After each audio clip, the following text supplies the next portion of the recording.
Welcome to Warriors of the World. Today, we travel to ancient Greece to uncover the story of a warrior who defied gods and men alike, Achilles, the invincible demigod, the greatest hero of the Trojan War. But every legend has a beginning, and Achilles' story starts with a prophecy. His mother, Thetis, was no ordinary woman. She was a Nereid, a sea goddess of unmatched beauty. His father, Peleus, was a mortal king. Yet their union was not born of love but of divine intervention. A terrifying prediction had warned that Thetis' son would be more powerful than his father. Fearing that the child might even surpass Zeus himself, the gods forced Thetis to marry a mortal, ensuring that her son would have limitations, or so they thought. From birth, Achilles was destined for greatness. His mother, determined to make him invincible, dipped him into the sacred waters of the river Styx, which granted imperviousness to those who bathed in them. But there was a problem. She held him by the heel, leaving that part of his body vulnerable. This seemingly minor detail would define his fate and give rise to the phrase, Achilles' heel, a symbol of a single weakness in an otherwise indestructible being. Raised in the kingdom of Troya, Achilles displayed supernatural strength and speed from an early age. But his true transformation was yet to come, and for that, he needed a teacher worthy of his divine lineage. To forge his son into the ultimate warrior, Peleus entrusted him to the wisest of centaurs, Chiron. This legendary mentor had already trained heroes like Jason and Hercules, but Achilles would be his greatest masterpiece. Under Chiron's tutelage, Achilles mastered the art of war, the use of the sword, spear, and shield, as well as battlefield tactics. But his training extended beyond combat. He also studied medicine, music, and philosophy, for in ancient Greece, a true hero was not only strong but also wise. However, Achilles' gifts surpassed mere learning. His speed was supernatural, allowing him to outrun any man or beast. His skin was said to be impenetrable, and no enemy could best him in combat. Yet, despite these blessings, his mother knew his fate was marked by tragedy. A prophecy foretold that Achilles had two possible destinies: a long and peaceful life, forgotten by history, or a short and glorious one, ensuring his name would be remembered forever. Desperate to protect him, Thetis tried to hide him in the court of Scyros, disguising him as a woman to keep him from war. But a hero like Achilles could not remain in the shadows for long. Soon, a conflict would emerge that would alter his destiny forever: the Trojan War. The fate of Achilles was written in the stars, but he still had a choice to make. The Trojan War was about to begin, and the greatest kings and warriors of Greece were gathering for an expedition that would change history. Yet, Achilles was nowhere to be found. His mother, Thetis, had tried to hide him by disguising him as a woman at the court of King Lycomedes on the island of Scyros. Thetis knew that if Achilles went to Troy, he would not return. The prophecies were clear. He could either live a long but forgotten life or die young and have his name remembered for eternity. As a mother, she would do anything to protect him. But Odysseus, the cunning king of Ithaca, had his own plans. The Greeks needed Achilles. A prophecy foretold that without him, they could not win the war. So Odysseus devised a trick. He disguised himself as a merchant and brought gifts to Lycomedes' palace. Among the silks and jewels, he placed a sword and shield. When the women came to choose their gifts, one of them instinctively reached for the weapons: Achilles. Exposed, Achilles had no choice but to accept his destiny. He joined the Greek armies, led by Agamemnon, and set sail for Troy. Thus began his path to both glory and tragedy. But before arriving, the young warrior received a weapon that would make him even more fearsome. Hephaestus, the god of the forge, crafted for him a golden set of armor, forged from the strongest metals and adorned with scenes of life and war. His shield would become one of the most legendary weapons in mythology. Now, with his fate sealed and his weapons ready, Achilles embarked on the conflict that would make him immortal. When the Greeks arrived on the shores of Troy, the war was not the glorious spectacle that poets would later describe. It was 10 years of sieges, bloody battles, and long stalemates. But amid this chaos, one name began to stand out on the battlefield: Achilles. From the first battle, his presence was overwhelming. His speed was inhuman, his strength unmatched, and his ferocity terrifying. It was said that no Trojan warrior could face him in single combat. His mere appearance on the battlefield was enough to make enemies retreat. But he did not fight alone. At his side, he led the Myrmidons, an elite force as deadly as their leader. 4 years, Achilles amassed victories, killing numerous Trojan princes and champions. However, war was more than just glorious duels. Internal conflicts among the Greeks began to weaken their cause, and soon, Achilles' greatest enemy was not a Trojan, but his own commander, Agamemnon. The conflict between them erupted when Agamemnon took Briseis, a Trojan woman who had been given to Achilles as a war prize. For Achilles, this was not just about pride, it was about respect and honor. He felt that his glory and sacrifices were being disregarded. Enraged, Achilles made a drastic decision. He withdrew from the war. He refused to fight for a leader who disrespected him. Without their greatest warrior, the Greeks began to suffer devastating defeats. But war had its own course, and soon, a tragic event would drag Achilles back to the battlefield. This time, driven by pure rage. Achilles had withdrawn from the war, wounded in his pride by Agamemnon's betrayal. The Greeks were paying the price for his absence. Without their best warrior, the Trojans had seized the advantage. The situation grew dire when Hector, the prince of Troy, led a furious assault against the Greek lines, setting their ships on fire and cornering them on the coast. Meanwhile, in his tent, Achilles watched coldly as his allies fell one by one. But his closest friend, Patroclus, could not stand the inaction. Desperate to help, he begged Achilles to let him lead the Myrmidons into battle. To strike fear into the Trojans, he would wear Achilles' armor, making them believe the warrior had returned. Achilles agreed, but with one warning: fight with honor, but do not chase the Trojans to the gates of Troy. If he did, he would fall into a trap. Patroclus entered the battle with the fury of his friend, leading a brutal counterattack that forced the Trojans into retreat. But in his euphoria, he ignored Achilles' warning and pursued the enemy to the city's gates. That's when Hector faced him. In a fierce duel, the Trojan prince overpowered Patroclus and finished him with a fatal blow. When the news reached Achilles, something inside him shattered. His grief transformed into uncontrollable rage.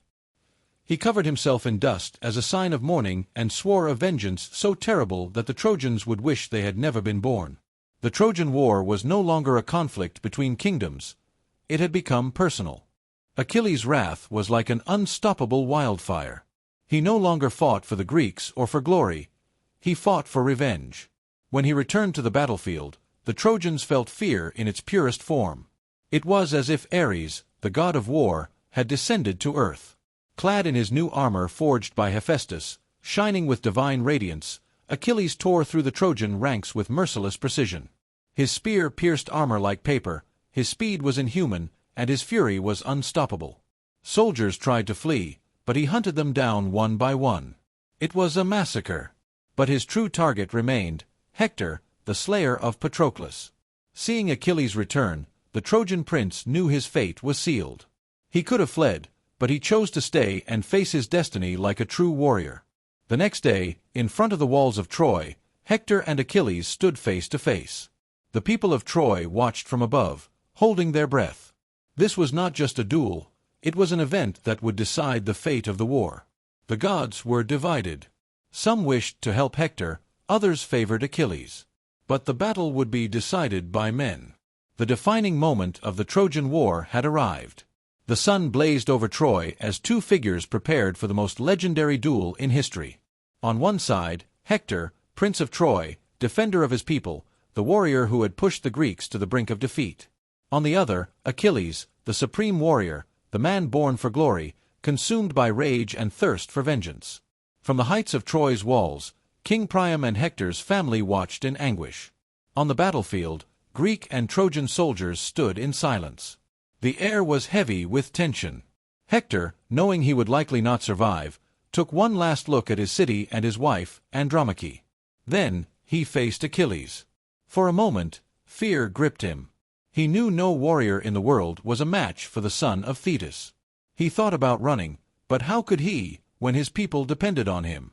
He clenched his teeth, raised his spear, and chose to fight. The first clash was brutal. Hector attacked first, but Achilles dodged with ease. His speed was inhuman. It was as if he could predict every move his enemy made. Hector tried to keep his distance, but Achilles, with his supernatural agility, closed the gap in seconds. The fight dragged on, but the difference was clear. Hector was strong and skilled, but Achilles was something else entirely. Finally, Hector threw his spear with all his might, and Achilles sidestepped it effortlessly. Realizing he had no weapons left, Hector made a desperate last move, drawing his sword and charging. But Achilles had already decided his fate. With perfect precision, he drove his spear through Hector's neck. The Trojan prince collapsed, gasping for breath, and with his final words, he begged Achilles to return his body to his family. But Achilles, still consumed by rage, refused. He tied Hector's body to his chariot and, in an act of sheer cruelty, dragged it around the walls of Troy to humiliate his enemies. It was his greatest victory, but also his darkest moment. Hector's death sealed Troy's fate. Without its greatest warrior, the city was doomed. But it also marked the beginning of the end for Achilles. After his victory, the Greek hero found no peace. The gods were furious with him for dishonoring Hector's corpse. Though King Priam bravely entered the Greek camp to beg for his son's body, Achilles' fate was already written. Here, the story splits into different versions.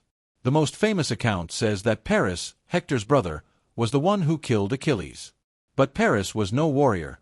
No one believed he could defeat the greatest Greek fighter in combat. So how did he do it?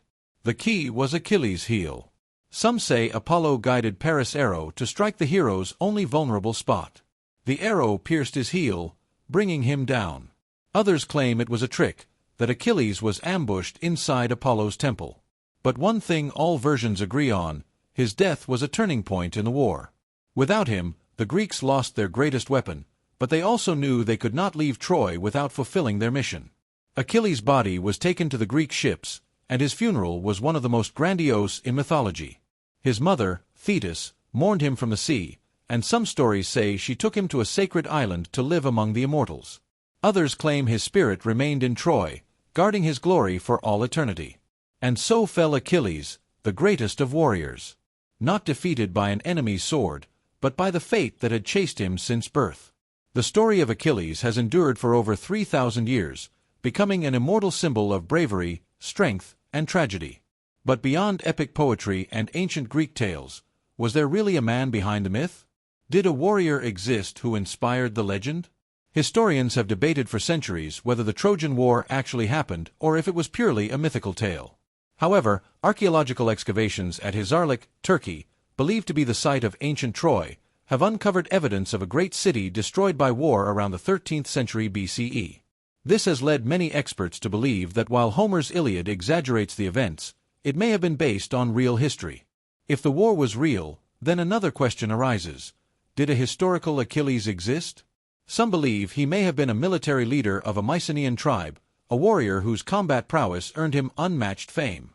Perhaps his story was embellished over time, turning him into an indestructible demigod, but his skill might have been so extraordinary that it set him apart from all other warriors of his era. Another fascinating aspect is that many cultures have stories of heroes with traits similar to Achilles, suggesting that his legend might not have been based on one individual, but rather a combination of legendary warriors. In Sumerian mythology, for example, Gilgamesh shares many characteristics with Achilles: superhuman strength, a divine mother, and a tragic fate. So, was Achilles a real man or just a myth? The exact answer remains a mystery, but one thing is undeniable. His story, whether fact or fiction, has left an indelible mark on humanity. Achilles was not only a central figure in Homer's Iliad, but his influence has transcended time, shaping culture, literature, and even the very concept of heroism. His image has been reinvented countless times over the centuries, appearing in art, philosophy, and modern entertainment. From ancient Greek frescoes to contemporary cinema, the figure of Achilles continues to captivate people. In the Middle Ages, he was portrayed as the ultimate knight.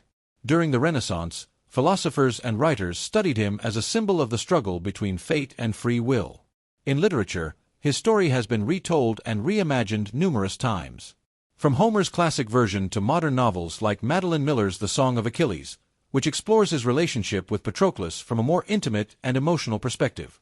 In film and television, Achilles has been brought to the screen in various forms, with perhaps the most famous portrayal being Brad Pitt's in Troy, 2004, which emphasizes his indomitable warrior nature and his battle against the inevitability of his fate. But Achilles' impact goes beyond entertainment. His story has influenced the idea of what it means to be a hero. His dilemma, choosing between a long, forgotten life or a short one with eternal glory, still resonates in modern society. His concept of honor and destiny continues to spark discussions on ambition, warfare, and human nature. Achilles is not just a mythological character. He is a timeless symbol of the struggle against fate, of glory and tragedy, of power and human vulnerability. And as long as humanity tells stories of bravery, his name will never be forgotten. Thank you for joining us on this epic journey here at Warriors of the World. If you enjoyed this deep dive into the life and legacy of Achilles, don't forget to subscribe, turn on notifications, share this video with your friends, and leave a comment below. Until the next campaign here at Warriors of the World.